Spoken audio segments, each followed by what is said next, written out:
Okay. So, namaste everyone. This is the third in the series of the monthly yoga CYAI seminars. So, today's topic is the mental health through the lifespan. And many of you can understand the importance of that is the mind makes the physical being. And a lot of this Dr. Stephen Parker will speak on. And that is why today a lot of the illnesses are called psychosomatic illnesses. So coming from disrupted mental health, it can cause problems in other parts of the body too. So Dr. Stephen Parker needs no introduction. He is the chair of the Council for Yoga Accreditation International, and he is the chief trainer for the Ahimsan segment of the Himalayan Institute of Swami Rama. And so with that as the introduction, Stomaji, please take it away. Well, thank you, everyone. I'm always struck by how much I feel the presence of people in these Zoom seminars. So I appreciate everybody keeping their screens turned on, because seeing the faces is part of the sense of connection. And I think one of the things that people have struggled with so much in the last couple of years is maintaining that sense of connection to other people as part of maintaining a sense of mental health. One of the things I think that's the theme that I want to stay with today is the way in which yoga provides us a way of thinking about a sense of mental health throughout the lifespan that is independent of the presence or absence of psychopathology. So much of our way of looking at mental illness in the sort of Western medical frame has to do with thinking of health as the absence of illness. And I'm speaking as a psychotherapeutic practitioner for 35 years. And somebody who's dealt with quite a few people with major mental illnesses. And the more experience that I have with that, the more I respect the way that the yoga system thinks about mental illness. In the sutras, in the Samadhipada of Patanjali's Yoga Sutras, starting with Sutra 30, you have this listing of what he calls the vikshepas, the things that make our mind field vikshipta, that make our mind field tossed around, and that create difficulties with concentration. In the first part of the Yoga Sutras, Vyasa talks about 5 different levels of disturbance in the mind field, ranging from the Mudha Mind, which is Swami Veda's translation for that term was stupefied, which I think is a pretty good one. A mind that is so in such turmoil that it doesn't even have the ability to interpret its surroundings accurately. That mind is not capable of any degree of meditation. Then you have the kshipta mind, which is tossed around so much. The verb root kship means to throw, to toss. The kshipta mind is tossed around so much that it doesn't have any capacity for concentration. This is basically the sort of ultimate attention deficit disorder, and something which our modern life seems to incline us very much towards. Then you have the vikshipta mind, which in which there are beginning to be some moments of stillness and some initial capacity for concentration. And for the vast majority of us as yoga practitioners, that's where most of us stand. After some period of working with ourselves and improving that ability of the mind to be calm and stable, we grow into a mind field which becomes ekagra, one-pointed, capable of the lower stages of sampajanta samadhi. And then finally, once we have worked our way through the deepening process of samprajñāta samadhi, then our mind field eventually becomes niruddham. It reaches the point that potentially describes as yoga, yogaschittavritti nirodha. And in that ceased state, the mind as we know it, our thinking mind, ceases to exist altogether. And we simply dwell in the awareness of our spiritual self, Purusha. So Patanjali, starting in Sutra 30, goes through all of these different vikshepas. We don't have to go through these in detail. There's quite a list of them. But these are all the things that disturb our mind. What's interesting in the next sutra, 31, he talks about the sort of mental illnesses that come along with those vikshepas. He calls them antarayas, the accompaniments, the natural accompaniments. These are dukkha, pain, physical and mental, daurmanasya, which I think we can translate for modern purposes as anxiety and depression, ill-mindedness, in other words, angamejayatva, unsteadiness of mind and limbs. And interestingly, the last two, shwasa and prashwasa, inhalation and exhalation, which Patanjali considers to be mental illnesses. Now that's an interesting thing to say, but it absolutely underlines the key thing in the Samadhipada about the importance of breath in its ability to both show and also to begin to manage the relationship between mind and body. The terms he uses here are shwasa and prashwasa, the sort of ordinary Sanskrit terms for breathing in and breathing out. When Patanjali is talking about pranayama, and others also are talking about pranayama, they use different terms. And one of the rules of sutra literature is that if Patanjali uses a different term, by definition, it's a different concept. There is no repetition and there are no synonyms.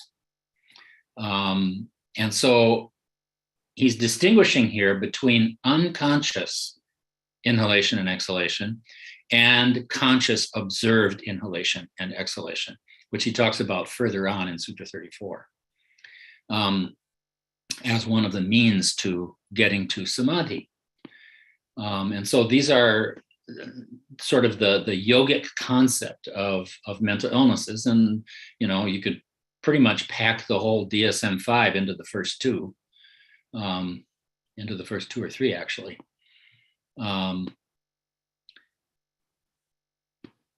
And he talks about how to prevent, and in Sutra 32, to prevent and negate those impediments, the distractions and their correlates, the practice of a single reality, a single principle is prescribed. And that single principle is awareness. And in the practice of awareness, one begins to develop in your personality the qualities that are discussed in Sutra 33, the so-called Brahma Viharas, or as they're known in Buddhism, the four immeasurables. And these are exactly the same in the yoga tradition as they are in the Buddhist tradition.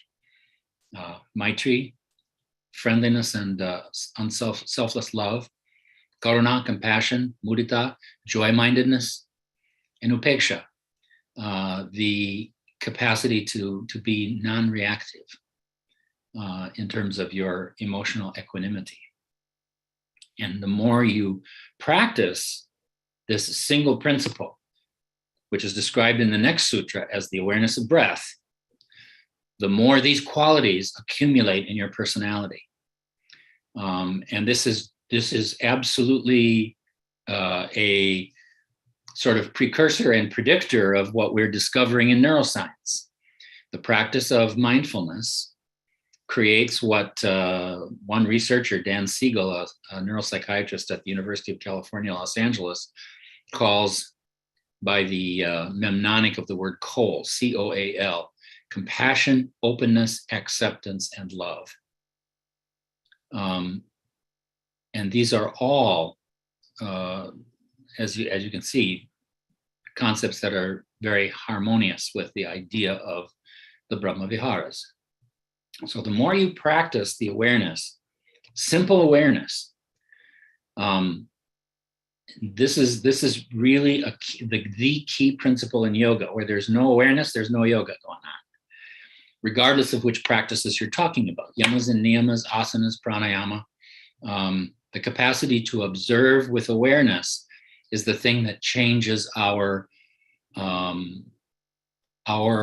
mental state from something which is driven by our habits in the sort of unconscious pursuit of life to something which is driven by our mindful awareness and our power of intention, our capacity for sankalpa, through the exercise of increasing the awareness of our buddhi in our mental life over time. So these things all become much more a part of your personality. So, and these are also, I think, these Brahma Viharas are also the primary markers of mental health in the yoga system.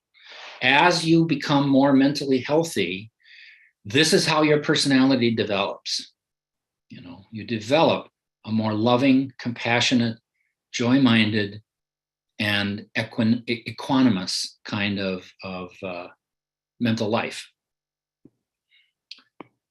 which makes you a better citizen all the way around. And then in Sutra 34, he has this very interesting sutra. And if you want to know who really understands the Yoga Sutras and who doesn't, this is one of the key sutras to look at, what they have to say. The sutra says, Prachardana vidharanabhyam va pranasya. And I'm going to use Swami Veda's translation of that sutra here. Or by making the breath and prana light and tenuous through slow exhalation and carefully controlled inhalation, together with concentration on the same, the mind field is purified, made pleasant, and its stability is established. Now, a lot of commentators, including the major traditional commentators, see the word prana here, and they start talking about pranayama exercises, particularly the practice of kumbhaka, or conscious suspension of the breath. And that's not what Patanjali is talking about here. He covers that in chapter 2 in the sadhana pada. So he's not going to be talking about the same material in two different parts of the Yoga Sutras. What he's talking about here is just simple, what the Buddhists would call satipatthana, or in Sanskrit, smriti upasthana, the establishment of mindful awareness by watching the breath, by carefully observing the inhalation and exhalation and making the breath smooth, long, and pauseless in the process. And just that practice alone, because this is the beginning of a whole series of sutras about sort of shortcuts to samadhi in the Samadhi Pada, this is one of the primary means of moving your mind in the direction of samadhi, or of creating what Patanjali would call a samadhana mind. And so these sutras really sort of encapsulate the idea of mental health in the yoga system. I think it's a beautiful way to look at it. It also stands up in terms of neuroscience. We often talk about in yoga the dialogue that goes on in your body mind between the stress system, which is primarily mediated through the sympathetic branch of the autonomic nervous system, and the rest and restoration part of your nervous system through the parasympathetic branch. And of course, the attention to your breath stimulates the relaxation system so that you remain more relaxed more of the time. Modern life pushes us very hard in the direction of being stressed out. Our nervous systems evolved over millions of years to deal with threats to our existence. It's very good at that. It responds almost immediately to a threat. You walk down a path in the forest, you see a cobra in the trail. You don't have to think about what should I do about the cobra. You just jump. You get out of the way. So those things are relatively automatic. And the problem with modern life is that human beings, being the great learners that we are, have learned to associate psychological threats with physical threats. And so it's easy to feel threatened all the time, especially at a point like we're at today, with this pandemic that we've been dealing with, and with, a political situation that just seems to be going crazy all the time. It's very easy to be completely stressed out. And so it requires some effort to relax.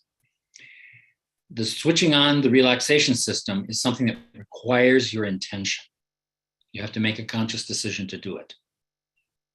And that ability to choose is really what makes us human beings.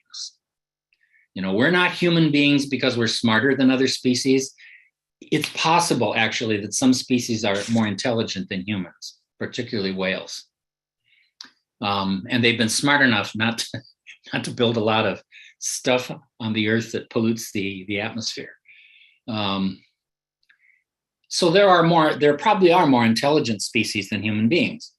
There are other species that use language. So language is not the dividing line. Use of tools. There are lots of other animal species that use tools. I remember sitting one time at one of the places on the road from Delhi to Haridwar, taking a break at Chital Grand, and had a nice lunch, and it had been very busy. We came in at the end of the lunch hour, so there were dirty dishes all over the place.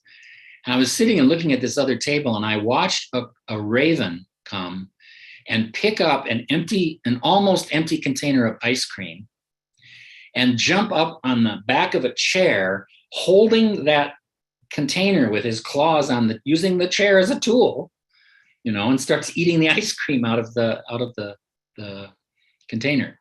So lots of animals use tools. That's not the dividing line. What divides us from other species is our capacity to choose our behavior, our capacity to choose to be relaxed, mindful, open, compassionate, accepting, all of those things that we've talked about before. So that's one part of how we maintain a sense of mental health in yoga. Even when things are going wrong, even when you feel depressed and anxious, if you can keep that sense of observation of what's going on in your mind through the practice of breath awareness, it opens up an ability for you to choose to do something helpful for yourself. To work, for example, with the ways that you interpret what's going on around you, to change your belief systems about things. So there are many people who are very anxious, who are constantly thinking, what if this happens? And then what if that happens? And then what if this happens? And then what if that happens? And, you can actually mechanically give yourself a panic attack just by doing that. So it gives you the capacity to watch how your mind is responding and to make changes in how you respond to things. In the therapy business, we used to talk a lot about changing people's belief systems through cognitive behavioral therapy. And that works very nicely. It's very effective. Turns out you don't actually have to do that. The British School of Cognitive Behavioral Therapy has discovered empirically that just by doing mindfulness practices, if you just teach people to watch the flow of their thoughts and feelings, those belief systems will change spontaneously. You don't even have to work at it. And so now the cognitive therapists in Britain basically just teach people breath awareness, and that's it. So it's so simple, but a very powerful tool in maintaining a healthy relationship with what is going on in the depths of your mind. The other big dialogue that happens is between the parts of your brain that are stimulated with breath awareness, which is mostly the middle prefrontal cortex, just behind the middle of your forehead, where the yogis locate what we call the Adjan Chakra, the control center, because it really is the control center. It's the last part of your brain to evolve. Now, that's not to equate Adjan Chakra with the brain. The brain is correlated with the Adjan Chakra, but it's not that is the Adjan Chakra, because the chakra, goes much, much further. But that medial prefrontal cortex is the part of your brain that controls the continual reorganization of your nervous system, which goes on all the time. When I was trained as a psychologist back in the 80s, we thought, you get to age 21, You'll have all the neurons you're ever going to have. And from that point on, the process of aging is just a matter of losing neurons over time. It's a pretty depressing picture. But it turns out that's not true at all. Your nervous system is continually refreshing itself and reorganizing itself as you go along. We refer to this these days in neuroscience using the term neuroplasticity. And the way that you learn to drive that process of neuroplasticity is by maintaining the activity of your medial prefrontal cortex through breath awareness. The other part of the brain that the medial prefrontal cortex is in dialogue with are a whole group of structures in your brain that lie along the midline of your cerebral cortex. Those are called the default mode network. Really interesting part of your brain. This is all of your pre-arranged behavior sequences. In other words, your habits. And you can describe the default mode network as your brain on autopilot. How your brain runs your life when you're not paying specific attention to anything. And for a lot of us, that's a fairly painful process. In fact, my colleague Aviva Berkovich-Ohana at the University of Haifa has done some beautiful studies that prove very conclusively that the default mode network is human suffering, period. So interestingly, whenever you activate the medial prefrontal cortex by being aware of your breath, that default mode network goes into the background. And all of those habits, including that nasty little voice in your head that's constantly saying, you should be smarter, you should be thinner, all the sort of self-critical stuff that we say to ourselves all the time, that begins to quiet down. So if you want to turn down the volume on that voice, be aware of your breath. It will help you to do, well, I don't want to say battle. Well, it is battle. I mean, this is what the Bhagavad Gita is all about, This is Dharma Kshetre, Kurukshetre. This is on the field of action, on the field of Dharma. And the way that you stay on the dharmic side of things is by keeping your breath awareness. And by keeping those attitudes of openness, acceptance, compassion, and love flowing in you and growing in you. This is also the central notion of the concept of jihad in Quran. In a Sunni country, I'd probably get killed for saying that, but the whole concept of jihad is an inner relationship with yourself. It's not about killing people who don't profess a certain dogma or doctrine about the nature of divinity.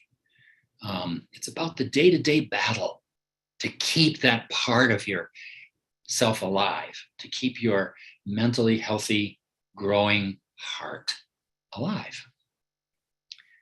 And so I think in terms of thinking of mental health through the lifespan, this yoga system provides us with really such a beautiful and simple way to confront, what comes along in our life in a way that gives us the maximum choice to respond well to things, to not simply react to them.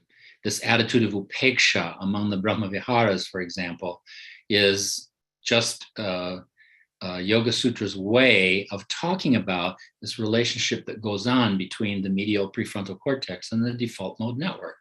The more you activate the intention to remain aware, the less you simply automatically react to things. Or, if you do start to react to it, you can watch that reaction. And then you can make decisions about whether the reaction that you're having is skillful, whether it will contribute anything useful to the situation, or it gives you the choice to do something different. So it's not a matter of sort of being mentally healthy or not being mentally healthy. It's a matter of just being able to observe whatever is going on and make choices about it. And this captures that quality of acceptance that Dan Siegel was talking about. And this is one of the things as I work on training yoga teachers, is something that is just such an important thing in life. they come to their final practical exams with such perfectionistic expectations about what they're going to be able to do. And my training colleague and I, who have been for the last 15 years or so traveling around a bunch of different countries training these yoga teachers, we come to these final practical exams, and we have this methodology in the exams. You know, we spend some time ahead of time saying, you know, boy, you better be ready for this. It's going to be an important test.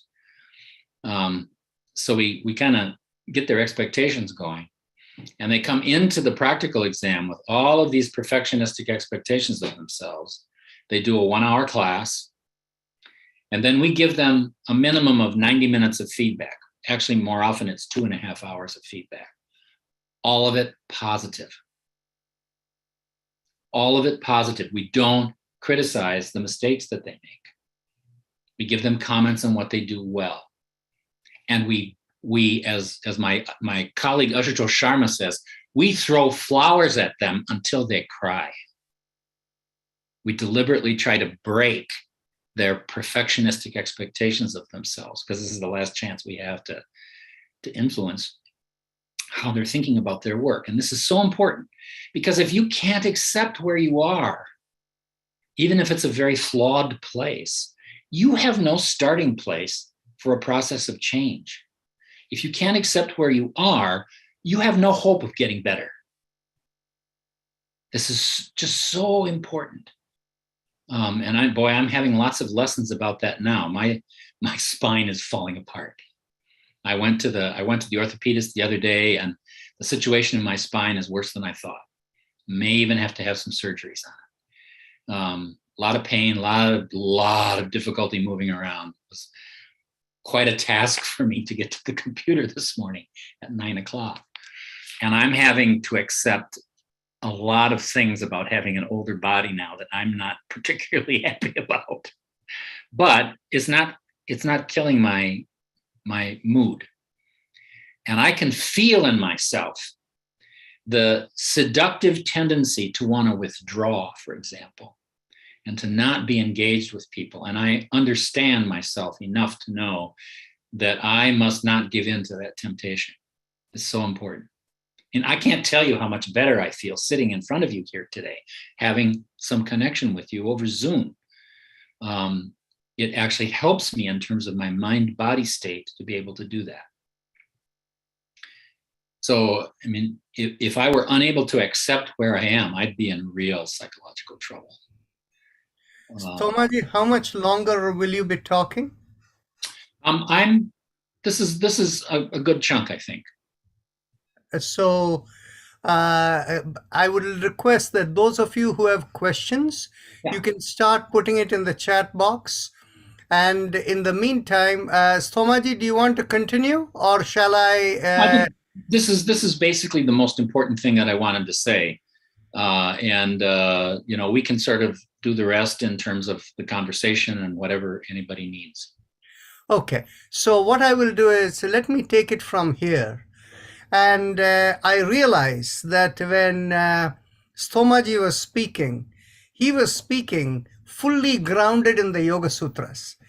And I have no idea how many people here have that kind of grounding in Yoga Sutras to understand what he said. So I'm going to relay it for you as he said it in a language you may understand better. First, what he said is, you need empathy and inward awareness. Unless you have empathy and inward awareness, what is going to happen is, you're going to think of everything in terms of your own desires. And when somebody is getting in or you see something getting in the way of the desires, it stimulates your stress. You get angry, you want to resist. This is the simple thing that he said. And so the answer is to become more mindfully aware of yourself in order to preserve good mental health. This is what he said. Now, I use the English word empathy. Where is the word empathy? It is what he called as the Brahma Viharas. That is, you have Maitri, friendliness, Mudita, internal, what you would call as internal happiness. Joyfulness. Exactly.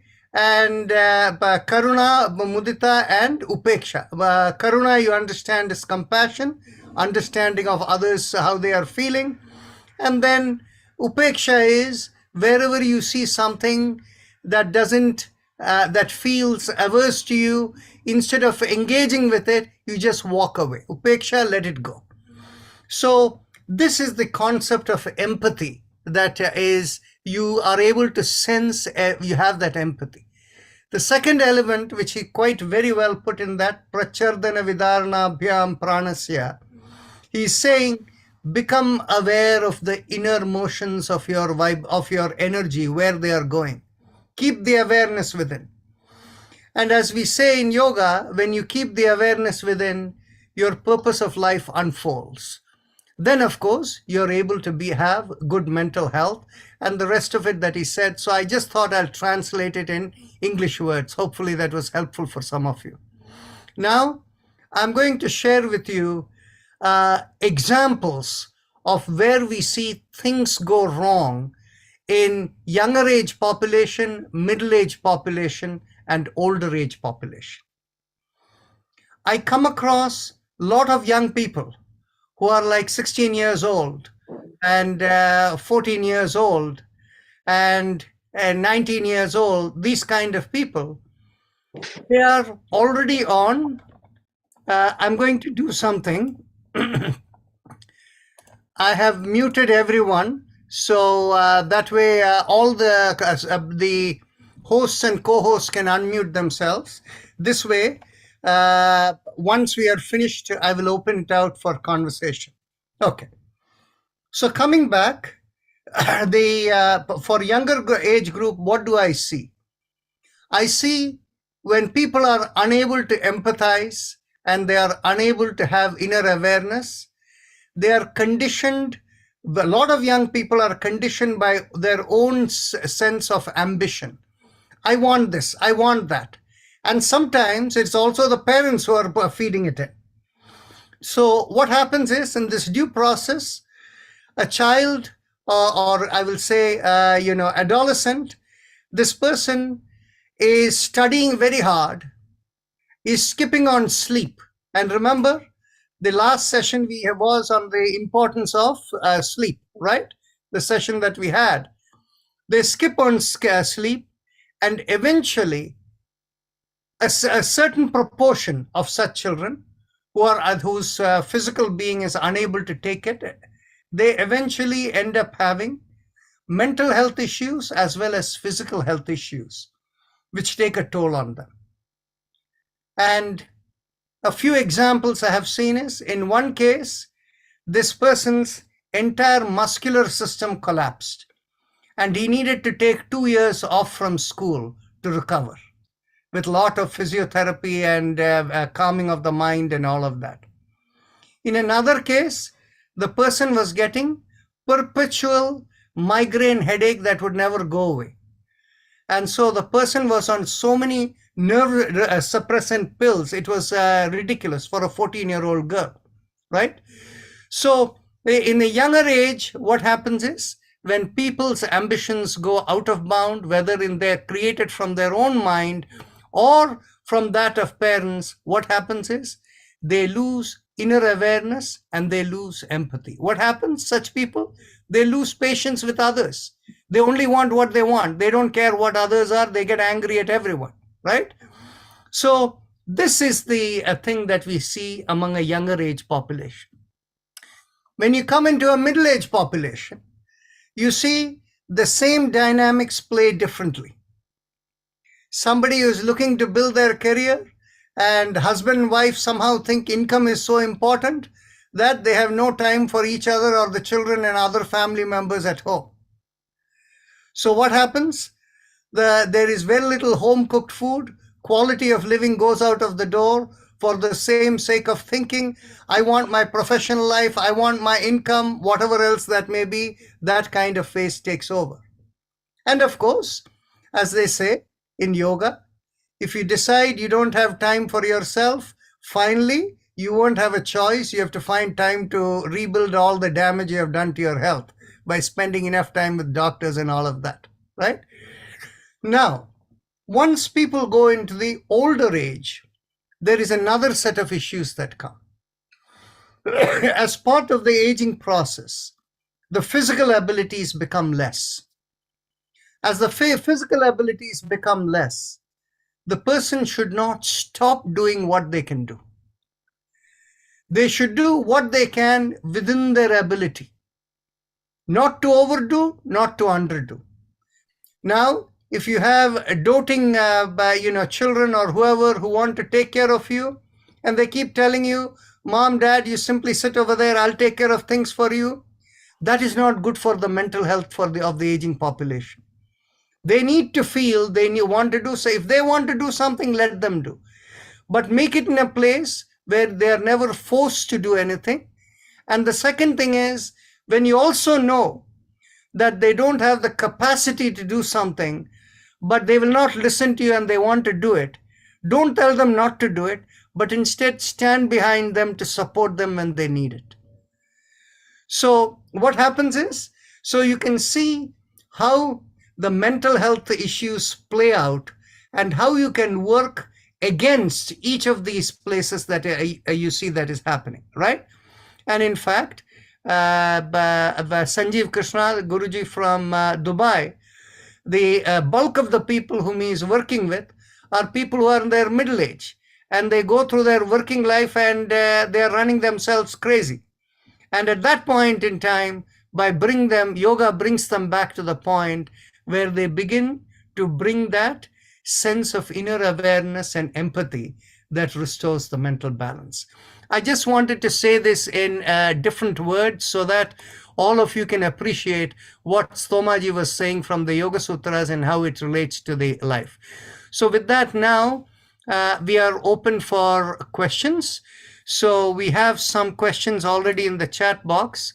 So the first question, Stomaji, is, okay, one is a comment, breath awareness is the key, right? That is okay. The next comment, how do you stop the moment of reaction? It feels like it has taken over your life. Do you suggest isolation? This is something Stomaji already answered.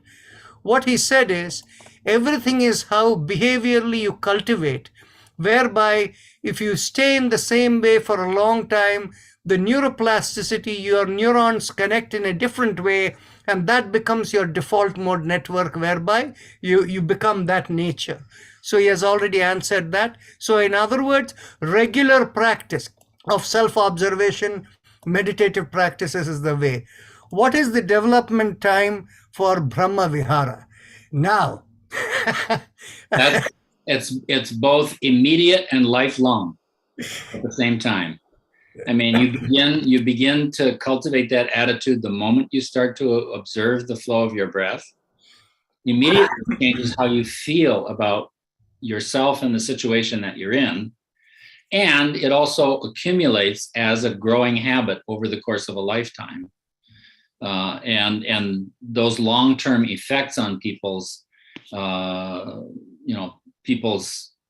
ability or people's personality is how you can judge their spiritual progress. Swami Veda used to say, if you want to know how stressed out somebody is, just look at their forehead. Smooth forehead, relatively relaxed. Deeply furrowed forehead, problems. And he used to say, whenever he'd be in a retreat with people, he would say, okay, first practice, keep your forehead relaxed for the whole weekend. And actually, that's a very good practice. It's really hard to be angry with somebody if your forehead's relaxed. I'll just hitchhike a little bit on what Rajan was saying about what happens when you begin to notice a reaction in your mind. I'll give an example. I used to work with a group of psychologists in my clinic. And like any other organization, after a few years, we began to develop some significant organizational problems. People make jokes about dysfunctional family. Every family is dysfunctional, to some degree, including the organizational ones.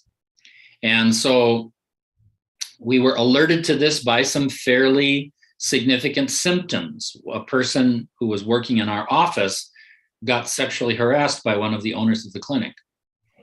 This is, if you know anything about organizational development, a late stage symptom of other kinds of significant problems in the organization.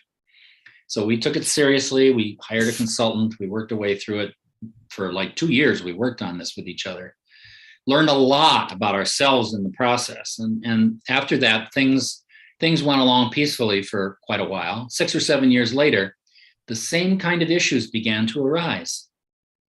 And I watched this happen and I got so angry. I thought, didn't we learn anything before about this stuff? And I went home after I realized what was happening. I went home really mad that night. And as I was watching my mind, the first part of my response, of my own response to my reaction, was to spend a lot of time examining the issues and trying to determine whether I was right. And my conclusion, and I think it was a correct one, was I was right. Now, for a lot of us, this is the important thing about being in conflict with others. Are we right or not? I got back into the situation with the other people, and some wiser part of my mind, this must have been coming from my guru, asked me, if you put this angry emotion out into the situation, is it going to contribute anything to the solution? The answer was immediately no. There was no way that was going to be skillful in that situation. Interestingly, at the moment that I realized that it was unskillful, the anger disappeared. It just evaporated. And we were able to make a choice to go a different direction that was more constructive. And so part of what I learned there, and I think this lesson has certainly proven out in my life, it's almost never important to be right. Almost never. What's important is how well you listen to people and how well you're able to construct a constructive contribution to whatever is going on. Sometimes in our organization at the meditation center, when people were in conflict with each other and the conflict wasn't getting resolved, Swami Veda would just have people come and sit in meditation together, no talking. If talking doesn't work, stop talking. Just be together. Just sit in meditation together. Create that common mind field that happens when people meditate in each other's company. And somewhere in that process, you may well find a way through whatever the conflict is. And I see that Sundara has her hand up. So please unmute yourself and what is your question? Can you hear me? Yes. Yeah. First of all, thank you for this wonderful explanation, connecting Yoga Sutra to modern life. And I like your terminology, cold. I think we can use it very well now. Now, if we know that mindfulness kind of is the cure for all regarding mental health, how come we are not using for prevention of mental problems, like starting off early in life and trying to solve it in our adult life? It takes a lot more effort than probably designing a way that younger human beings can be molded into a certain way of being aware of mindfulness. Basically, I'm saying I think we should start pretty early. There is more stress in curing it. I'm talking more of preventing it. Oh, that's Do you beautiful. have any comments on that? Absolutely. Really important. I have some students in Ecuador who started a yogic daycare for young kids. So the mothers would bring their young kids in at the beginning of the workday, and these yoga teachers had devised all kinds of yoga games for kids to play. And one of the games they had was a breath awareness game where they lay them down on the floor and they put a ball on each child's stomach. And they say, can you make the ball go up and down? So there are all kinds of ways to engage kids in that kind of cultivation of the skill of mindfulness. And I think you're absolutely right. The more we can teach people to be aware of themselves early in life, the less difficulty they'll have with their mental health as they grow up. I think it's a wonderful tool for prevention. Sanjeev ji is also one of the panelists. If you want to say something, you can. Now, Sundaraji, I would like to make a comment on this. You see, young people are not completely by themselves and their teachers. They're also there in their home with their parents. Can you imagine, unless the parents are yogic, how will the children be yogic in their nature? So I think the first place is we have to, set the parents straight so that the children have a hope. But they spend most of their waking hours in school. That is what they follow through. So I think schools are also a place, probably. See, that is also, school is a place, yes. But the thing is, basically, what happens is, if you have working parents who are constantly, running from next to the one to the next, and then the children are doing something, they're already always snapping at the children because they have no patience. That is not a place where you're cultivating the right kind of environment for children too. That is true. Thank you. So, Sanjeev, do you want to add anything to that question? Yeah. One time I had an opportunity to talk to the Director General of Education in Dubai. And I was talking to them exactly what Sundarama was telling. Why don't we inculcate this knowledge to children in young age? The first thing that director said is, first of all, you should give the classes to parents, not children. And what he said made exact sense, because most of the things that children adapt and adopt is from parents, So we have to really ensure that as a parent, we are more knowledgeable about the subject than initiating, because children go by what they see. They don't go by what you say. So you need to be a role model rather than telling them. Sometimes we tell the children, always tell the truth. But then the phone bell rings, we tell them, say Papa is not at home. So the child thinks what he says and what he says is different. So it's very important that as a parent, it's our responsibility even to act in such a way this child imbibes the knowledge. And of course, as you rightly said, this knowledge can be slowly initiated in schools by initiating the breathing practices, which is of utmost importance. There comes how we can control the mind. Mind and breath are very closely connected. So how well we connect to the breath is how well we can control the mind. So with these simple practices, I think it will really help to manage our mind. And another thing also, if you see, there is a vast difference on expressing emotions and becoming emotional. When we express emotions, it doesn't strain you. But when you become emotional, we become irrational. And this actually has a great impact on our health or wellness. So these types of simple knowledge can help us. For example, when you want to communicate to a person about something that you have been all the time telling him, don't do this, do that, take care, but he still does the same mistake. And in a group, when you communicate to them, that person will immediately be able to tell, if I'm angry, oh, see, this person I think is not in talking in such a way that it's good. But if you are expressing your emotions, you can very well communicate to him so that even everyone knows what the person does is not right. So whenever we are expressing emotions in the right way, and it doesn't disturb the person, but when we become emotional, we become irrational. And this makes us have a great impact on our psychosomatic diseases that can manifest for each individual. So all these types of understanding on the expressions of the mind has a vital role in taking care of our health is what I feel. I think anything else we can discuss, no issue. Thank you. Sundaraji, you have any follow-up questions?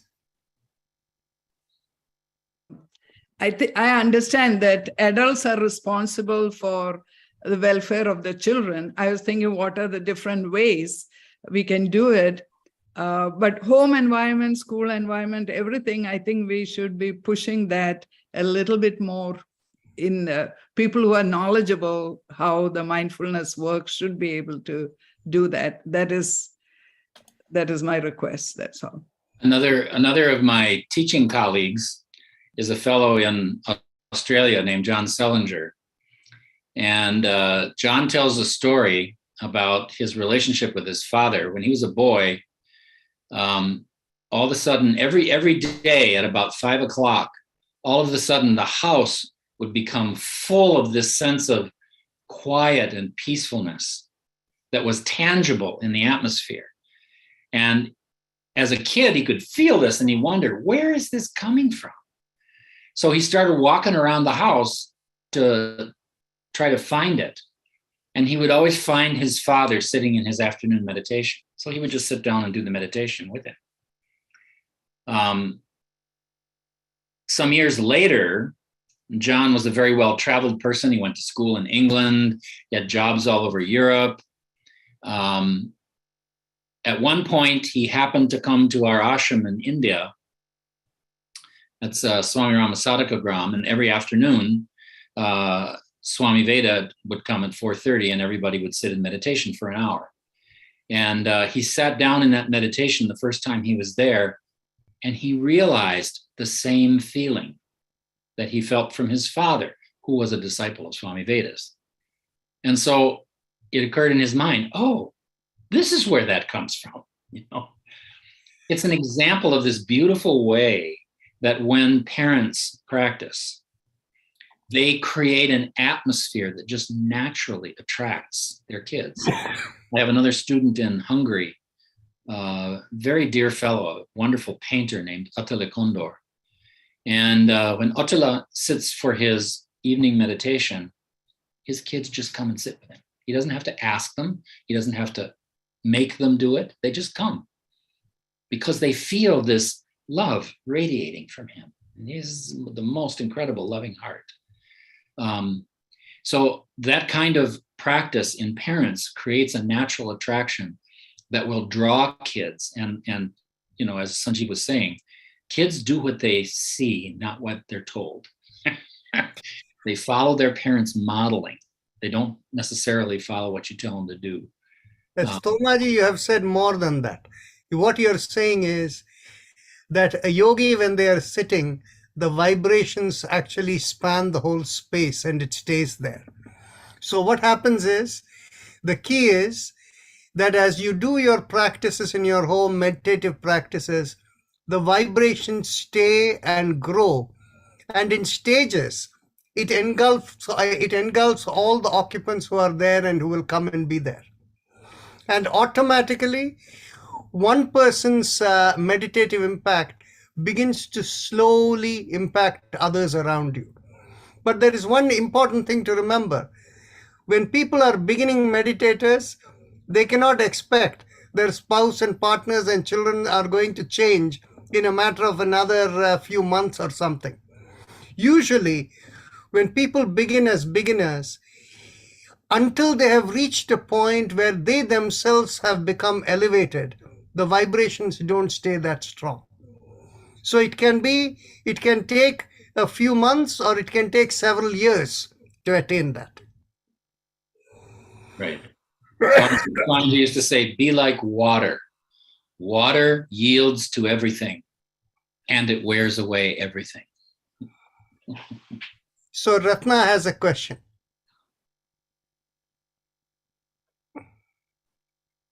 My question is, knowing something versus the practicing thing. You know, having the knowledge is certainly the first step, but the practice is what the bottom line. And so our natural tendencies or samskaras, whatever we call our natural impulses for behavior, are so strong that even when you keep up a very disciplined meditative practice, it still could be a challenge to be mindful and to be really watch and be conscious of our thought and our actions. So I would like to know some suggestions for anybody to make this process easier, in addition to meditation, of course. Well, I mean, I think for me, the first thing is whenever you feel your mind becoming disturbed, go to your breath. and then stop talking.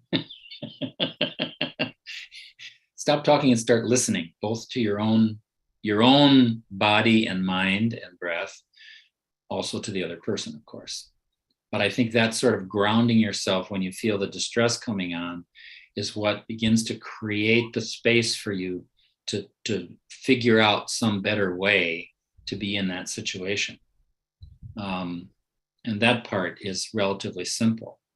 Maintaining mindfulness is as easy as just feeling the breath in your nostrils.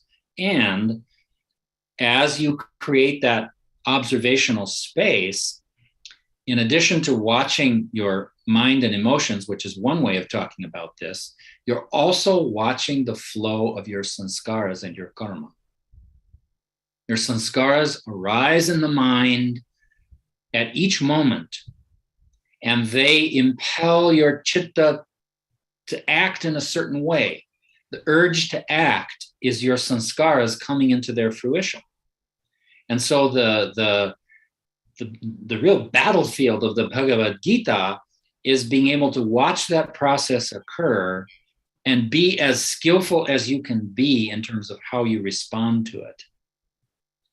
There are two parts to that process of gaining freedom from the bondage of karma. One of them is just the ability to choose to do something better, something more skillful, more loving, more compassionate, something that creates a brighter sanskara that you then recycle back into your mind in this gradual process of refinement that is working with yourself. The other part, which is, I think, even more powerful, is that when you're aware, you are placing your mind in the buddhi, in the purest and most subtle part of the mind field. And if you know something about Sankhya philosophy, you know that buddhi and mahat are actually come prior to the manifestation of ahankara, of ego, of the self-identifying part of our mind. So if you're observing from buddhi, your self-identification with that sanskara is broken. And that's a very important part of the process of, as we say, burning sanskaras. The deeper you're in that awareness, the more the sanskara gets burned. And if you can do it in a state of samadhi, then the sanskara is burned completely. And that's really what determines your ability to become liberated in the long term of that process. And so this process of observation is how you begin to gain some freedom from the bondage of karma. Does that answer your question? So it's like, you don't even need another person here. It's a constant mental dialogue, and so what I understand is that it's a constant awareness of yourself. That's what you're talking about. It's a continuous process that one has to be consciously aware of what you're aware, right?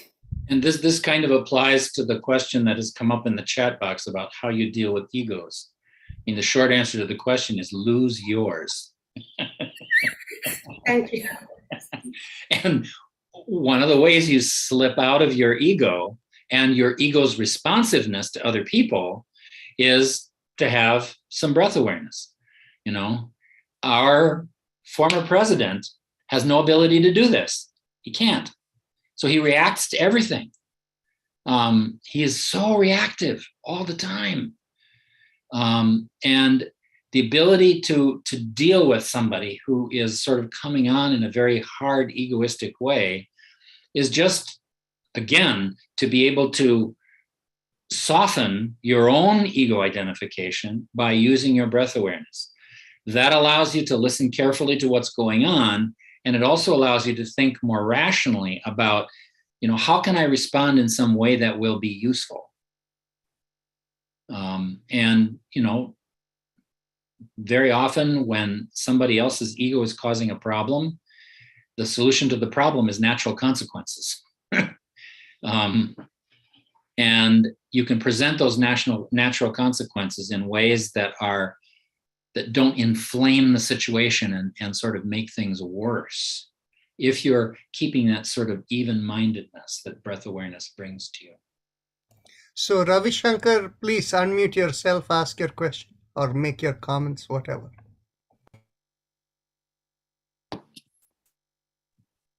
Yes, yeah. Good evening to everyone, and thank you very much, Dr. Steve, Rajanji, and Guruji. I think this topic is very, very good, this mental well-being. And also coming from all the doctors that, you could have easily suggested, okay, take this pill, which is easily available in the market to calm down and to improve your mental well-being. But no, you have tried to correlate with the Yoga Sutras, which is very close to me also, because I'm going through it and I am practicing it and getting some very, very good experiences. What I would say that this is not my query, but suggestion to Dr. Steve especially, to highlight the importance of not going too fast, because many people, they think that, okay, just by controlling breath and by meditation, you will achieve everything. No, in my opinion, you need to follow these steps, which is the yama, niyam, asan, pratyahar, dharna. I don't know, samadhi is something, the ultimate stage, whether I think many people who have practiced it, they say that, okay, don't worry the 8th limb, but at least you slowly progress one step the above and then you reach that. So Dr. Right. Steve would like to hear from you, your views. Most of the time, yeah, that's right. And the Ashtanga Yoga of Patanjali represents, in its outer limbs, in the Bahirangas, represents a whole bunch of specialized applications of mindfulness. So in Yama, we're applying mindfulness to our relationships with others. In Niyama, we're applying it to our relationship with ourselves.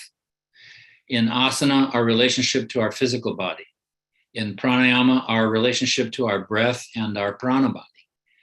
And all of that is sort of summarized by Patanjali in the term Chitta Prasadana, making the mind clear and pleasant and stable as a preparation for being able to be still enough to go into the superconscious state of samadhi.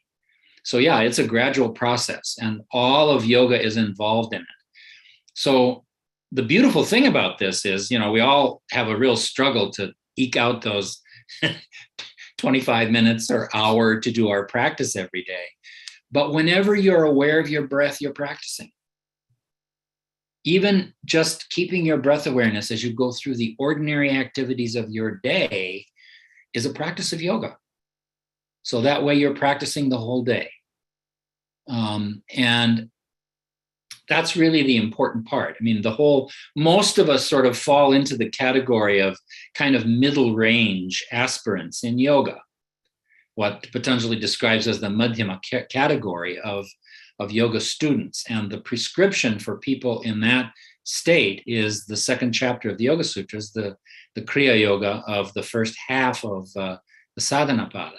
And that's mostly about observing your mind and emotions and observing the process of the arising and the how we implement our sanskaras as they come up, which is accomplished through tapas, swadhyaya, ishvara pranidhana.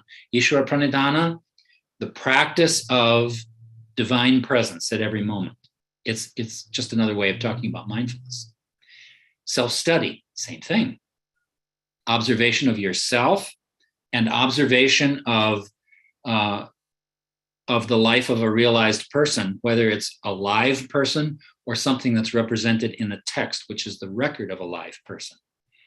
The word for text in Sanskrit is agama, that which has come. And it refers both to the person of a guru, but also to the text that records the life of that person.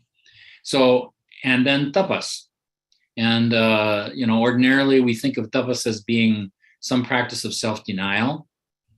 Actually, that doesn't work. It's not very helpful. Tapas is really about the process of living your life mindfully. You don't learn to fast by denying yourself food, because if you fast in that way, sooner or later, there's a binge in your future somewhere along the line. If you look at our ordinary processes of fasting in most religious traditions, in Christianity, they fast for 40 days during Lent. Then on Easter morning, great big breakfast.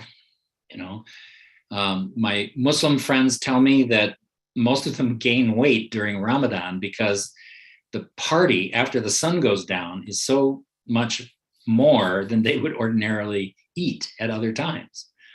So the process of self-denial doesn't work in terms of learning to fast. What works is learning to taste your food, to really taste it, to taste the beauty in it, to taste the love that went into the preparation of the food on the part of the person who made it.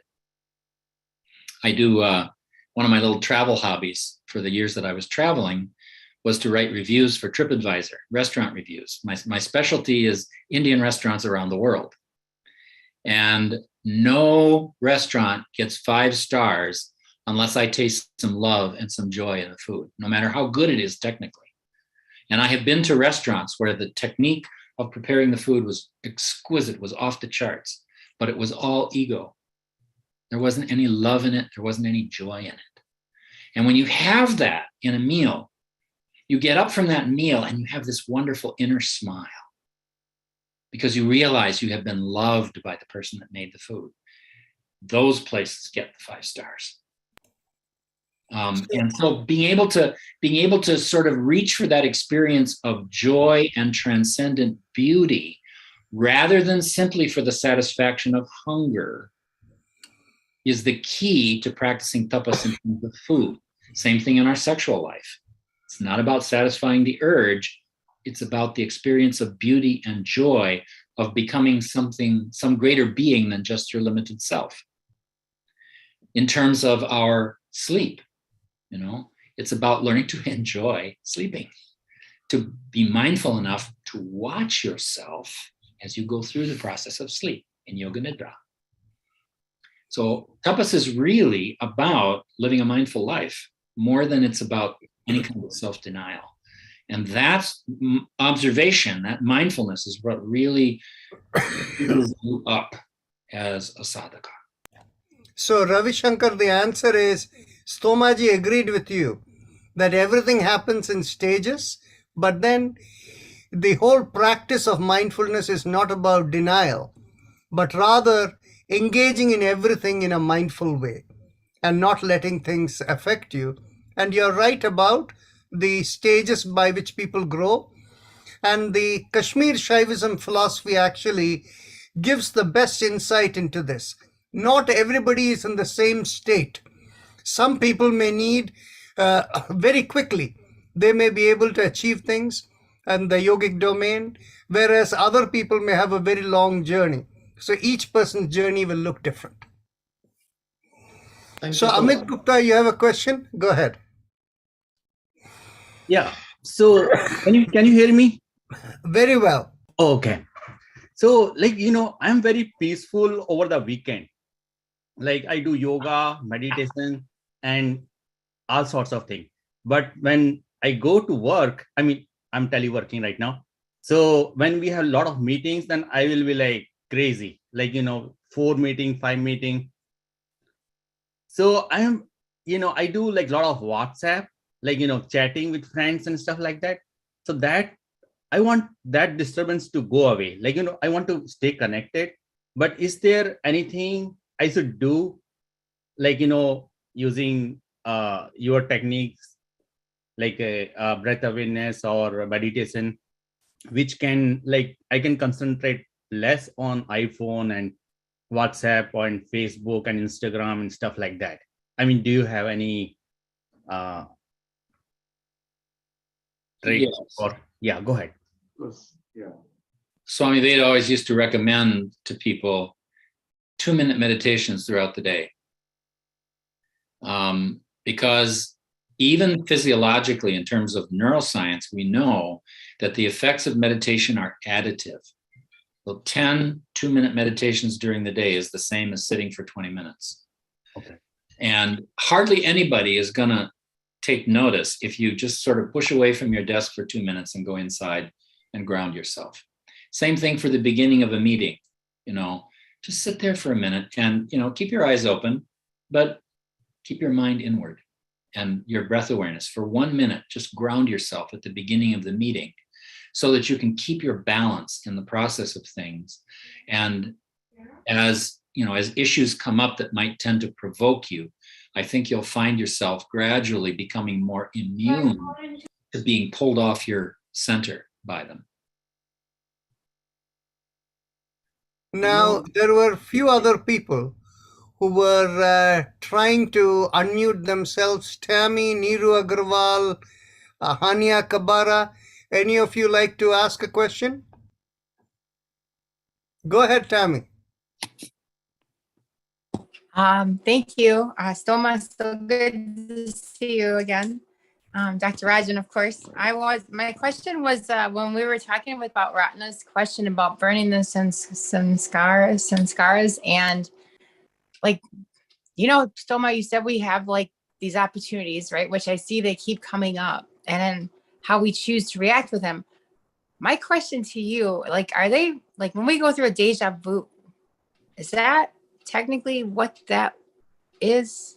They're showing up lighter and different now than they used to before I started yoga. But I think it's a feeling like it's another chance to do something because you feel like you did it before. And you said do something more, better, or different. I mean, I think it certainly can be. There are certain experiences of deja vu that we know neurologically are about very fast cycling of stuff in your brain. But I also have this experience actually ever since my guru gave me the adhikara to receive mantras for people. As I would travel around the world, all of a sudden I'm meeting these people that I recognize, but I don't know. Which is, I mean, sometimes it's a relatively minor thing, but that fellow that I mentioned in Hungary, whose kids would come and meditate with me, he was one of them. And between us, the love that was there the first time we met was so intense that it was totally embarrassing to both of us. And I didn't speak a word of Hungarian. He didn't speak a word of English. So we had no way to even talk about it. It was just so incredibly awkward and such a strong experience. That's the kind of thing I think that comes from, for sure, from a sanskara arising in someone that you have known in a previous life. And so, there's a whole range of those kinds of experiences. Yeah, thank you. And then I wanted to Sanjeev, thank you for your contribution on expressing emotions versus becoming emotional. And in the study that I'm working on myself, is I see that when we express our emotions, we can share with other people how we are feeling versus expressing, right? Which gives other people judgment on us, right? To say how we're feeling from our reaction. So being able to express to people, I see is really important about how you're feeling to put that out. But my question, Dr. Rajan or Soma, is on another thing. I just wanted to thank Sanjeev for that. Was, the shikha point in our head, and what is that? And like, what would focusing on that, like, what would an intention be to focus on our shikha point, like shikha point, however you say it? I didn't type it in the chat because I didn't want to spell it wrong. Perfect. Sorry, Doc. I'll work on that one. Yeah. And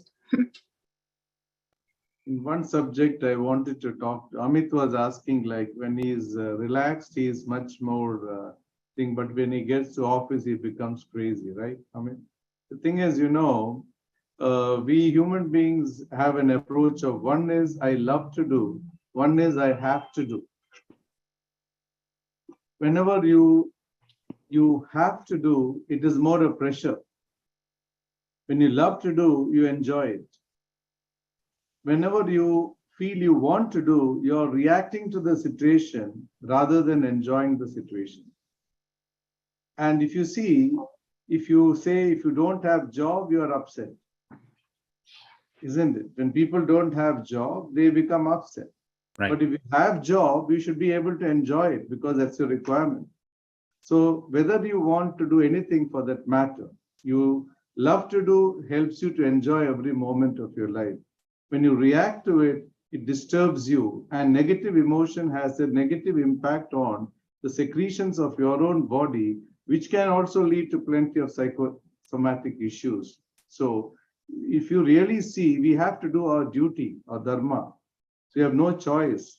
So whenever you do it, let us enjoy and do it, because it's a requirement for us. So automatically work becomes a state of enjoyment, you know. So in that way, you can really enjoy wherever you are, not only in your comfort zone, also in the work zone. I just want to thought of sharing. Thank you, Sanjeev. I want to come back to Tammy's question about shikha. The place where the shikha grows is correlated with the Brahmarandra, with the opening, the point in your skull that opens when a yogi leaves the body. And it is sometimes a point of concentration for people in their meditation practice. Typically, that's a pretty advanced one. And in reality, the people often associate Brahmarandra with the 1,000-petaled lotus, the Sahasrara chakra, which is actually 12 finger breadths above the top of your head. It's a pretty advanced site for concentration and meditation. It's actually something that's used a lot in the practices of Sri Vidya. When someone takes sannyasa, for example, the shikha is pulled out of their head by the roots, by the preceptor, as a symbolic opening of the Brahmarandra and a sort of death to the life of this world. I don't know if you have more that you want to say about that, Rajanji. No, I will leave it at that. Actually, what happens is when people have a tuft of hair behind, that is also called a shikha. And here, of course, you explained it quite nicely, and I wouldn't say anything more about it. And in all of these, we really don't need to know anything about it, because as you practice, your own yogic nature will guide you where you need to go. So many of these conceptions and trying to force those conceptions can often become impediment, and it is better to let the natural flow take care of it. Any other questions?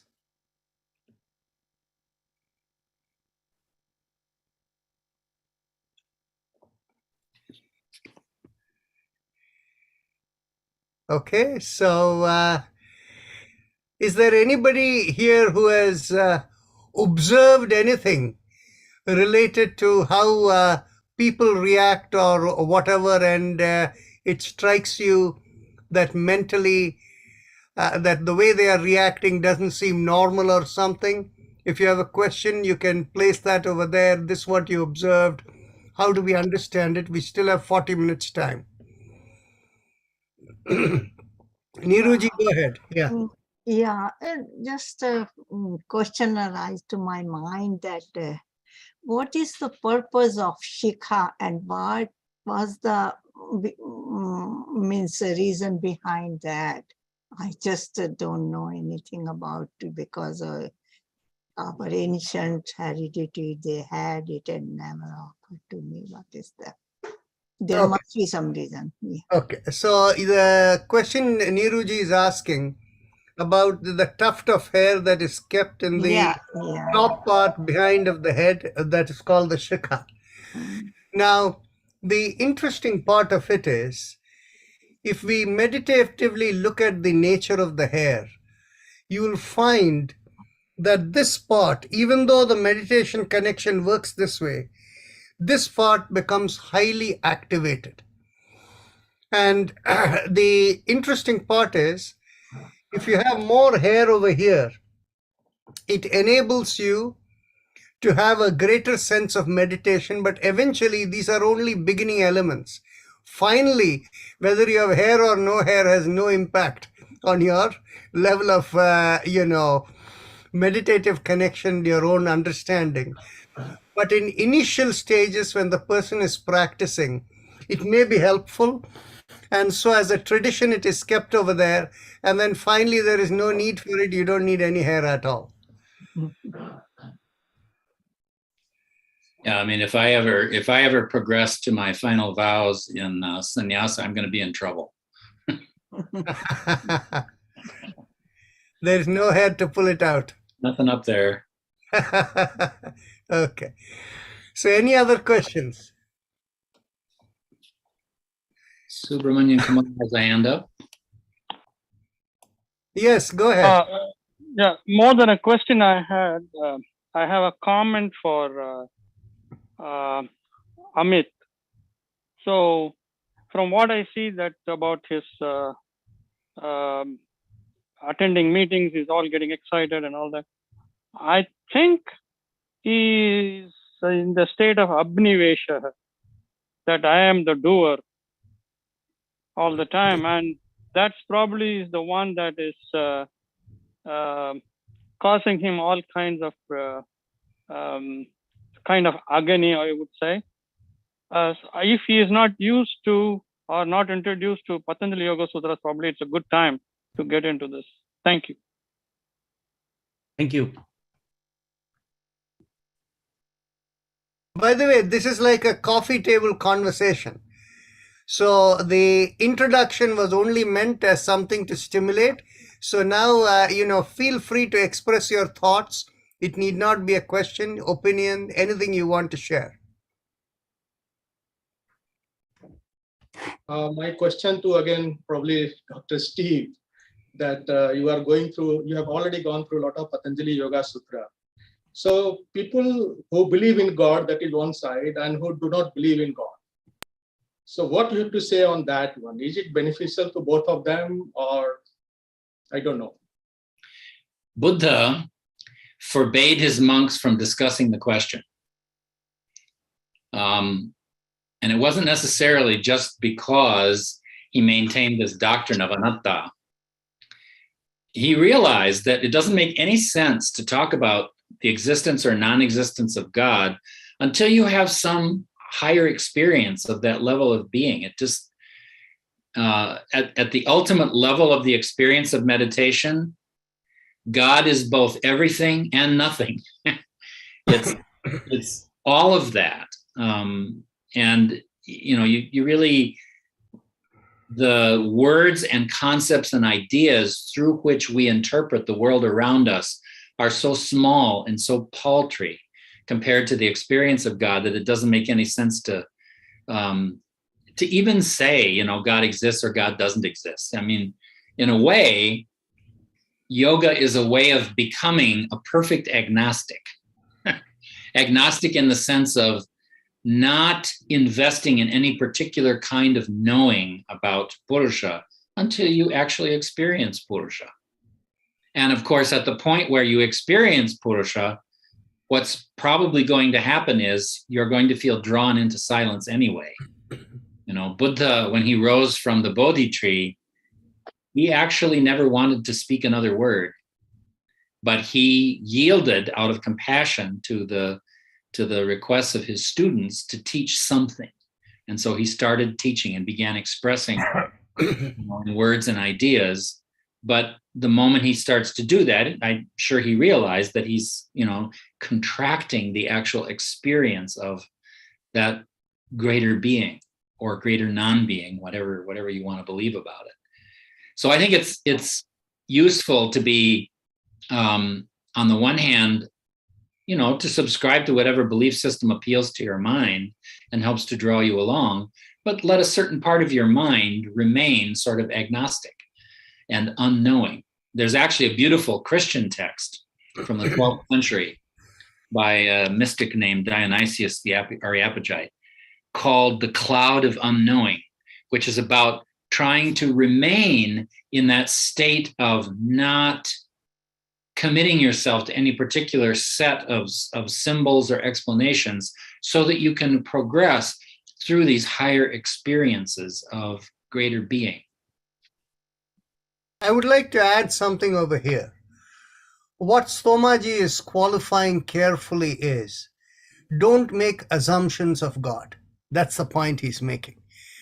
But the important part is, we need to be very careful in understanding that unless you're willing to let go to whatever is the higher power that is controlling everything, you will end up taking the stress onto yourself. So the ability to let go, who do you let go to? What do you let go to? That supreme power that guides everything. That is the concept of God. Now, the healthy element that Stomaji pointed out over here is, if you start making assumptions, God is like this, God is like that, and things like that, over a period of time, your God becomes a greater God than somebody else's God, then you get into conflicts. So the key part is, we can go back to the Yoga Sutras. Yoga Sutra is very clear on the role of God. In fact, at the end of the third pada, Patanjali is very clear in saying, unless you're able to recognize what that entity, the source is different from yourself, you can never attain the highest. In the second chapter, Patanjali is clear in discussing the niyama. That is, Ishvara Pranidhana is what finally reaches you into the highest. And then you can imagine, in the first chapter as well as in the fourth chapter, Patanjali makes reference to God. In the first chapter, he tells you the nature of Ishvara, one who is outside the karma cycle, one is the source of all knowledge. And so you can see all of that descriptions there. In the fourth chapter, Patanjali is trying to make a high degree of clarity about matter and consciousness, or matter and chitta. Right? He's trying to say that while what you see outside, things look different, the inner matter from which everything comes is one and the same. And that when a common person looks at it, cannot know it, but Prabhu means the creator. The creator knows that all the time. So when he makes that statement over there, we have to be very clear that the role of God, not in terms of name and form, but the concept of it, that you let go everything finally, is something that is very helpful to get rid of your stress. But getting locked into name and form and assumptions about God may not be helpful for you to progress. Stomaji, is that a good way to put it? Seems like it. Yeah, okay. Any other questions? Yes, very well answered. Thank you, both of you. Perfect. Okay. There's a question here about how does one deal with a coworker who is gaslighting you? Now, gaslighting refers to somebody who is basically providing an alternative narrative to what you're talking about to try to get you to doubt your own reality. And, you know, the answer for that, I think, is to just stay grounded in your own reality. And to I think as long as you keep that sense of awareness and you stay grounded in your own reality, you'll be able to come up with the right response, which a lot of the time is probably going to be no response at all. You know, because if somebody's gaslighting you, they're trying to hook you. You know, they're trying to get you to not believe in your own experience. And there may be some way to actually have a dialogue about that, but most of the time in that situation, the person, you know, the person is not trying to have a conversation. If you watch somebody do gaslighting, they're not really trying to communicate anything. They're trying to pull you off your center. So just stay grounded in your center. And if necessary, you can just say, no, thank you to the conversation and leave. There's a great story about Buddha and his upeksha. He was out begging one day, and this was at a time when so many people had become Buddhist monks. It was actually a bit of a burden on the population to provide the food that the monks would beg for. So Buddha, with his chief disciple Ananda, came to the door of a poor woman and announced themselves in the usual way, Om Namo Narayanaya, that they were there to accept alms. So the poor woman, having nothing to give and being angry about this demand of the monks to be given some diksha, takes some of her baby's feces and puts it in Buddha's begging bowl.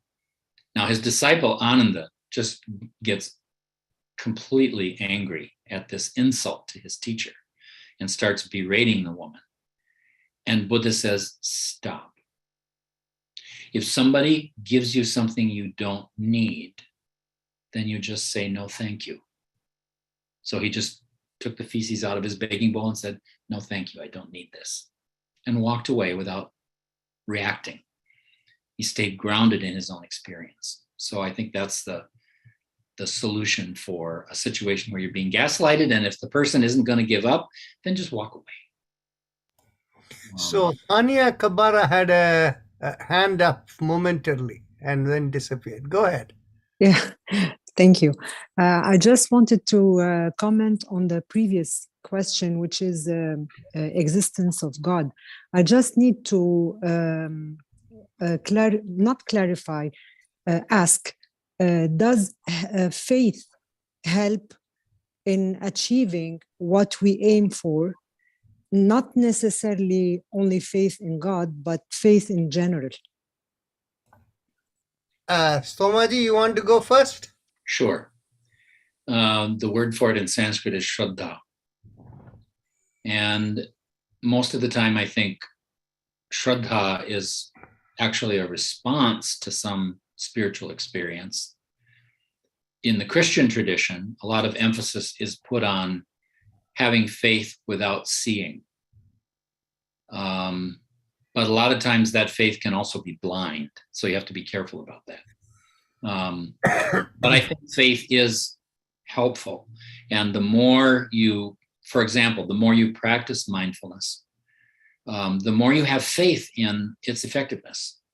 And that keeps you going, keeps you doing the practice. The more you experience the results of what you're practicing, the more faith you have in the path that you're on, so that finally you reach a place where you can say, you know, I'm confident that I have the right path and the right teacher and the right philosophy in order to guide me all the way along the process. So yes, I think faith is useful. Yes. So the faith is extremely important in enabling you to stay disciplined. And that faith is the one that finally makes you keep regularity in life. The way in which you keep niyama, that is regularity in living, is coming from faith. In fact, within the yoga literature, some of the people have expressed, they will say there are two levels of faith. Blind faith and a faith which has, along with that, experiential knowledge. So in other words, we want to keep faith internal within ourselves, but have an openness to learn more and whatever the experience will reveal. So in other words, we don't want to, the faith is enough in a broad concept of God, the higher, this thing, without putting too many qualifiers around it when you have not experienced it on your own. So faith is helpful to stay in the path of yoga.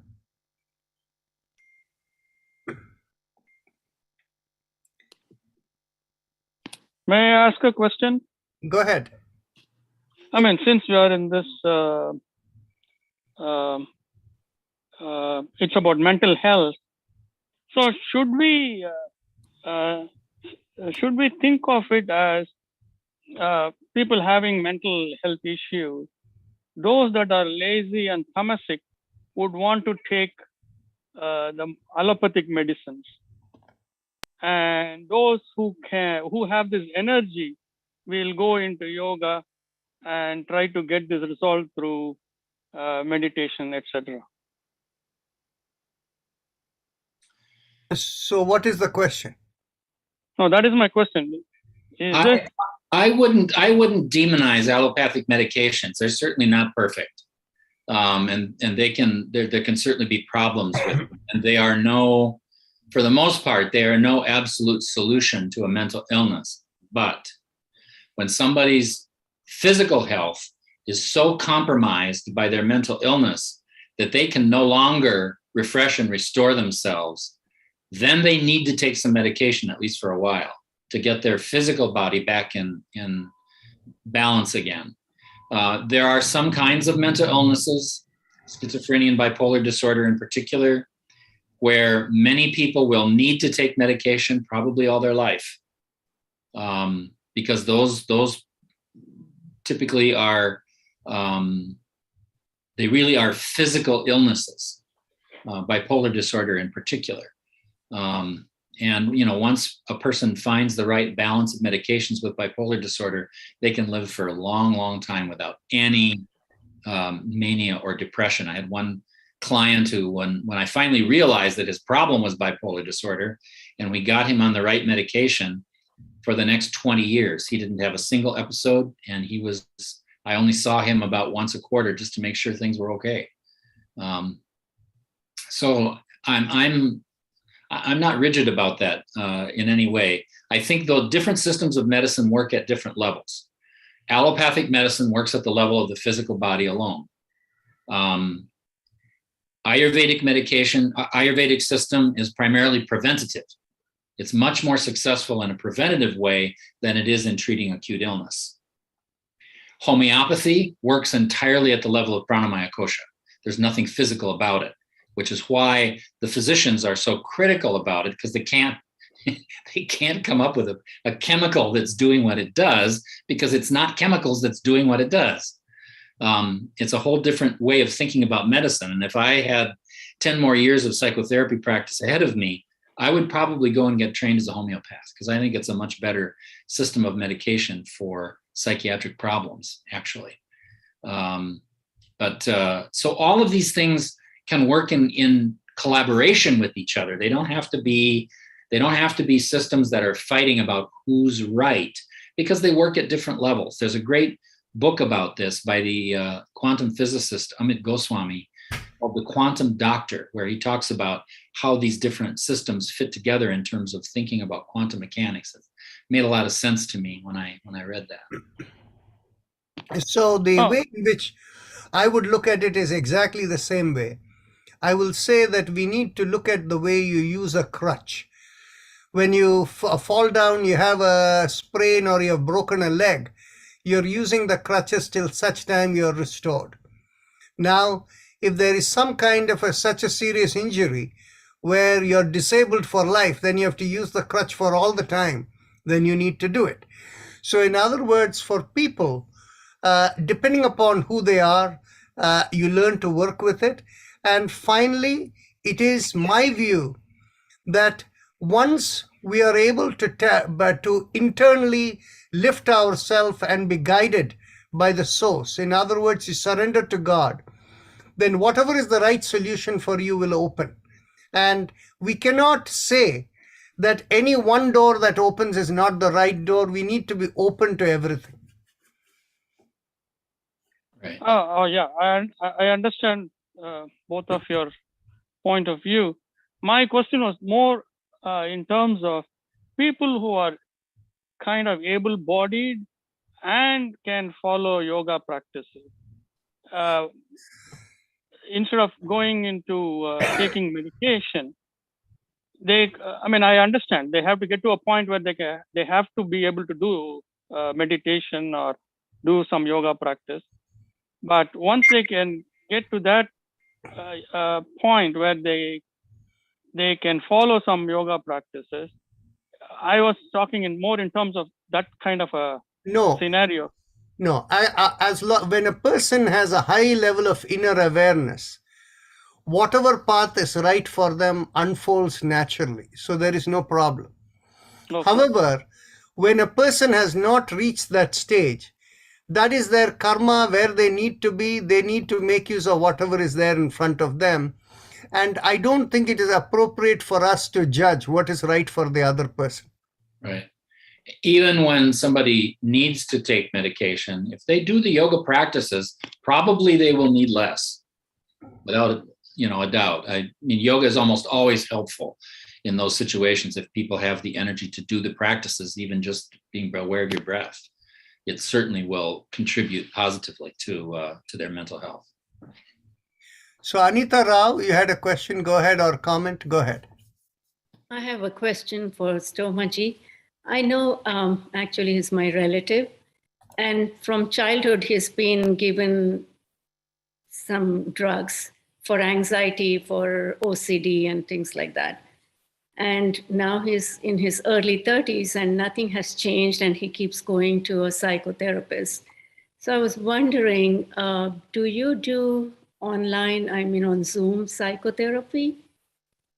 Or someone who can use the yoga, you know, the breathing, pranayams, all that to come out of it?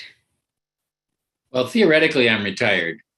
Oh, you're retired. Okay. I mean, I have continued on a very limited basis with some of the former clients that I've seen before, but I don't generally take on new people. For obsessive compulsive disorder, there is a school of therapists in Great Britain who have much greater success than anybody in the United States in terms of dealing with obsessive compulsive disorder, which is pretty much a brain illness. And they have some behavioral ways of working with it that are pretty successful. Very intensive therapy, typically an inpatient process for some time. But for people with really serious obsessive compulsive disorder, very often that's one that really requires some medication support. The second question I have is, I know this physician who's been, though he's not a psychiatrist, he's been treating a lot of young adults with ketamine, with psychedelics and things like that. And he says there is a great success in that. What's your take on that? Ketamine was recently approved by the FDA as an antidepressant medication, and it's quite remarkable. It's very different from any previous medication. It can take somebody who has been in a relentless, recurrent major depression and pull them out of it in 15 minutes, which is just absolutely remarkable. Most antidepressant medications take weeks to work. Ketamine works very quickly, and I think the value in it is that it returns to the person an ability to feel what a normal life would feel like. If you've been in depression for a long time, you no longer can even remember what it felt like to be normal. And this gives you the ability to have that feeling. It gives you some kind of an anchor that can help to energize your efforts to make your life better. There is a lot of research going on with other psychedelics at this point under controlled conditions that are proving pretty successful. And I think in the very short term, there will be more psychedelics that end up getting used in therapy with people. Most of these require also having a therapy relationship, so that the experience is guided. But it's really showing some promise, and we've stayed away from doing research on that for a long time, just because the excesses of the 60s kind of scared everybody. But it turns out these agents do seem to have some genuine therapeutic potential, and gradually, the researchers are beginning to tease this out and to come up with some methodologies for using these things safely. And of course, these have been part of traditional cultures for centuries. We have a number of questions here that we've spoken to about looking for reading about the Yoga Sutras. One of them suggested Swami Prabhavananda's book, How to Know God. I actually don't recommend that. The Vedanta Society has a disturbing habit of mixing up Vedanta and Sankhya terminology. And that's not a good idea in terms of some of the technical points of understanding the Yoga Sutras, which are really based on very classical Sankhya philosophy. Much better to stay with a translation that sticks to the Sankhya metaphysics. I very often recommend for beginners translation by Christopher Chappell from Loyola Marymount University.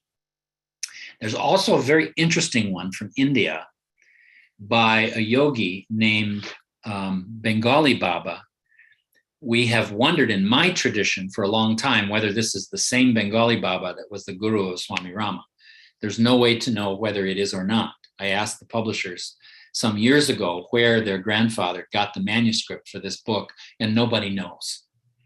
But it is obviously written by somebody who has some very sophisticated experiential knowledge of yoga. The footnotes of this book in particular are really interesting. It basically is the Yoga Sutras translated obviously by an Indian person, so it's Indian English from the early 20th century, which may be a problem for some people. And it also translates Vyasa's commentary as well. And that's also a pretty good book to begin with. Obviously, I recommend the translation by my mentor, Swami Veda Bharati. He has translated the first 3 chapters of the Yoga Sutras. And the other one that is often recommended is by a monk named Hariharananda Aranya from Bihar, who founded a monastery in the early 20th century. Swami Veda, from his experiential place as a yogi, thought that there are only 2 commentators on the Yoga Sutras who had actually gone through the entire course of experimenting with oneself. One of them is a commentator named Bhojaraja from the 10th century, and the other one is Aranya, Hariharananda Aranya from the 20th century. The others were primarily scholars, and there are places where all of them make serious errors in interpreting the Yoga Sutras, even though much of their commentary is very useful. So Aranya's commentary is the one that Swami Veda will often go to in the last paragraphs of his discussion of each sutra, where he's resolving all of the issues that are raised by the commentators. He often uses Aranya's work to try to resolve those conflicts. And so if you can manage the English, it's a very good book. It's available from University of Calcutta Press. I recommend. Is the Bhojaraja thing also translated and available in English? Well, that's a good question. I don't know if anybody's translated Bhojadeva in English. Because that is much deeper. His level of experience is beyond Aranya. Right. I don't know. I'd have to look. Anyway, so the point made over here is, when scholars try to interpret the Yoga Sutras, don't trust the interpretation. Whereas on the other hand, when somebody who's a yogi who has written it, depending on their level of yogic awareness, when they interpret it, there is more accuracy. And this can actually be mapped and understood relative to how within the Vedantic system of interpretation they use. While they say Veda is considered proof of the nature of existence, they will say higher proof than the Vedas is really your personal experience, what they call as pratyaksha pramana. And they say only when you have pratyaksha pramana you can interpret the Vedas correctly. Okay, so go from that angle. I think it will be helpful. And Bhojaraja will be the best if you can find the proper language that will be accessible to you. So there was one question over there in the chat box, and this is from Jyoti. And the point that she notes over here is that when she's in a meeting with a team or whatever, even though she may have ideas, unless it is directed to her, she does not ask the question or come up or whatever with this thing. The point is, if you are within your self-awareness will guide you where you need to speak up and where you don't need to. And keeping that awareness will give you the guidance to do that. So the more you become more grounded and anchored within your spiritual being, it'll help. That'll be my answer. Stomaji, any addition to that? Yeah, just, in the process of observing how your mind is responding to what's going on in the meeting, so often in a situation like that, even in a conversation one-to-one with people spend most of their time thinking about what to say next, rather than listening to the other person. So the more you listen, the more you're likely to be able to spot a place where you can make a useful comment. And, you know, listening is almost always more important than saying something. And I learned this in a very interesting way. In my therapy practice at one point, things were so busy. I had a full-time therapy practice and a full-time academic program and my doctoral program and a full-time internship going. So I didn't have a lot of time for meditation practice. So I decided I was going to do my japa in between sentences as I talked to people in therapy as an experiment. Now, when I started doing this, I got a lot quieter. I said a lot less. And after a couple of months of doing this, I decided to sort of do a little study with my clients and see what they thought about it. So I told them what I was doing, and they all said, oh, well, actually, I kind of like it better when you don't talk so much. Well, that was a real lesson to me in that in my experience with therapy, both in my own personal therapy and the work that I do with other people, what people remember isn't what you tell them. It's not what you say. I mean, it's just like with parents and kids. They don't remember what you say. What they remember is how you were with them. What was your presence with them? That's what people really remember and really treasure. So for that reason, listening mindfully is way more powerful than anything you ever have to say. And it will help you to shape what you say in the most creative way. Shobha, your question, go ahead. Thank you for the wonderful session, Stomaji. I'm reading this book by Dr. Brahma Viharas, and I wanted to know what is your thought on past life regression? That's a real interesting question. You know, Patanjali actually talks about this in the Yoga Sutras, and his what he has to say about it is that in the process of both the sutras and the commentary, is that when a person is born, a fetus remembers all of its previous lives, and in the process, the traumatic process of you know being born into the world, the trauma of that experience blocks the knowledge of those previous incarnations for most people. And so I used to take that as sort of an absolute. Then I read some of Brian Weiss's stuff, and serendipitously, at the same time, I started hearing from clients and other clinicians about experiences where obviously past life sanskaras were intruding into the current life in ways that were causing pain.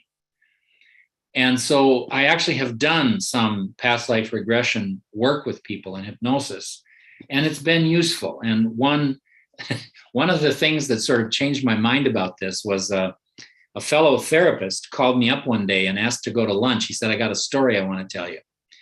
So we went to lunch, and he told me this story about doing a session with a 52-year-old woman who had been depressed all her life, had taken all kinds of antidepressant medications that didn't work. And she had this very particular obsessive compulsive disorder called Trichotillomania, where she pulls out all the hair in her body.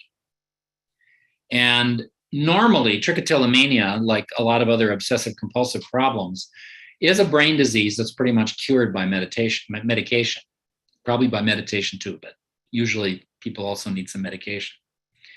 And so all my colleague could think of was she had done lots of therapy, and he thought, well, you know, somewhere along the line, somebody must have missed something. So let's do some regression work to see if we can figure out what might be there that got missed. So they did the usual sort of regression hypnosis through the current lifetime. And at the end, like any good therapist, before concluding the session, he said, and is there anything more? And the woman said, yes, there is actually. And she described a scene that was clearly something out of World War II. She was actually obviously at the Auschwitz concentration camp. And what she said was, I am a young boy who was pressed into service by the Nazis and I have been posted to guard the place in Auschwitz where they put the hair that was cut off people before they were sent to the ovens. And, you know, it just made everybody's hair stand up, of course. It was so clear that this was a past life experience. This woman was born a few years after the end of World War II, so it couldn't have happened in this lifetime. But everything was so clear and so precise. So at the end of that part of it, he asked again, is there anything more? And they went through several more iterations of this until finally they came to a scene where she says, we are sitting around a campfire and everybody's trying to get me to change and I'm resisting. And my colleague, who was a very sharp listener, said, I noticed when you described the situation, you said we were sitting around the fire. Am I there? And she said, yeah, you're the one who's trying to get me to change.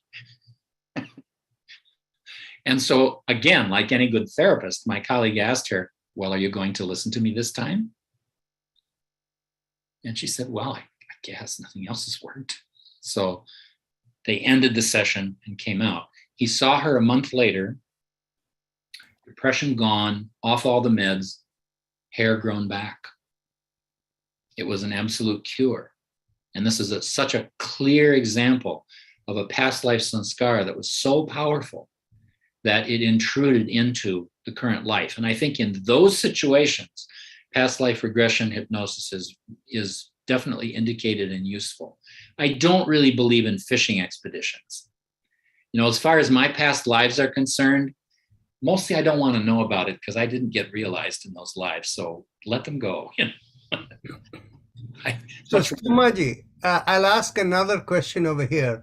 While it is clear, don't go fishing experience into the past life unless there is some particular reason, like in this case.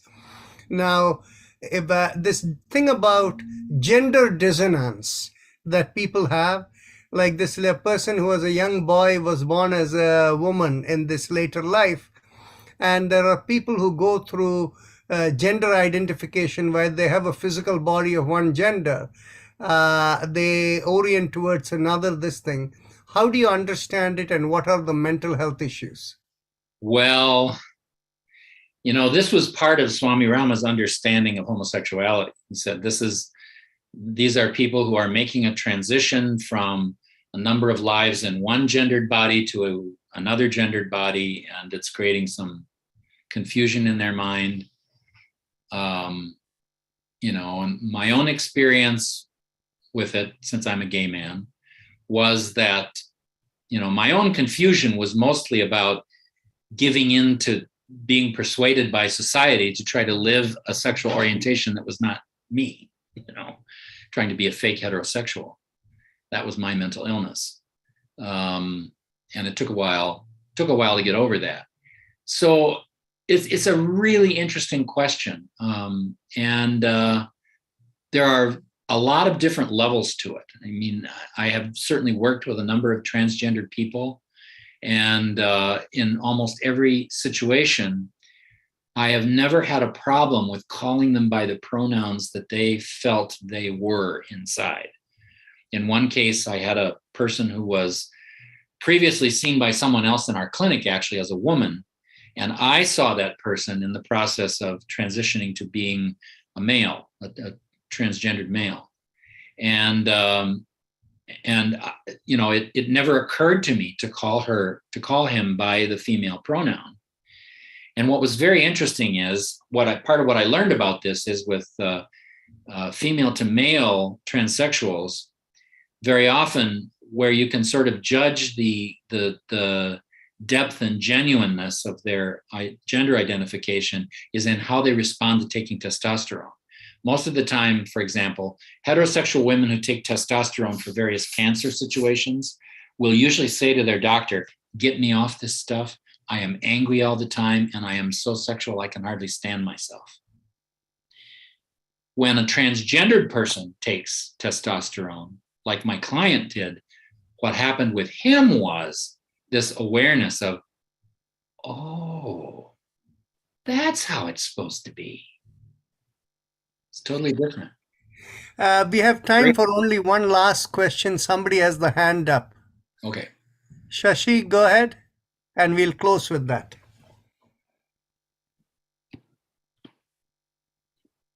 Namaste. I just have a question. My daughter is suffering for 10 years, almost mental illness. So any suggestion for her? She's seeing a she's seeing a psychiatrist and she has schizophrenia. Well, so Dr. Rajan and Dr. Soma, if you can suggest me something. A lot of people will say don't do meditation with schizophrenic people. I have actually found that not to be the case. There certainly are some people where it's risky. And in particular, I would not recommend doing vipassana kinds of meditation, open mindfulness kind of meditation with people. They should have a definite object of concentration like a mantra. And if they do that, then the meditation will very often help them to relax and stay oriented to the consensual reality around them. So I think you can still do mindfulness work even with people with major mental illnesses if you do it carefully. I think we should take this offline. It's very individual and specific over here. So our time is out. So we'll close the session over here. But what is your suggestion, Dr. Rajan? You want me to bring it to see her or? See, what happens is you ask Thomaji the suggestion, right? And by the same token, you can either connect with Somaji later or you can connect with me and we can deal with it separately. Okay, Somaji, how I connect? So email address or something? Rajan, I'll put my email in the chat box. Okay. Or else I'll give you the email, not a problem. Okay, all right. Okay, thank you. So we'll just hang here for about a minute since he's putting something on the chat box, and after that, there it comes. And in another minute, we'll log off. Let me just thank everyone for your kind attention today. You have given me 2 hours of quiet from the pain in my back, for which I'm very grateful. The next session that is coming in October, the second Sunday, is a topic on allergies and understanding allergies and autoimmune conditions. Okay, so that is the topic. We have also completed all the topics that we are proposed for next year.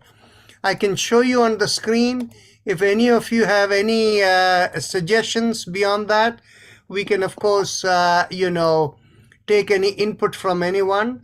These are the topics for 2023. So in 2023, January, we have spirituality and healing aspects of yoga. February, renewing vitality by finding your inner sun. March is importance of spinal alignment for optimal health. April is building inner awareness. And May is power of intention, sankalpa and daily living.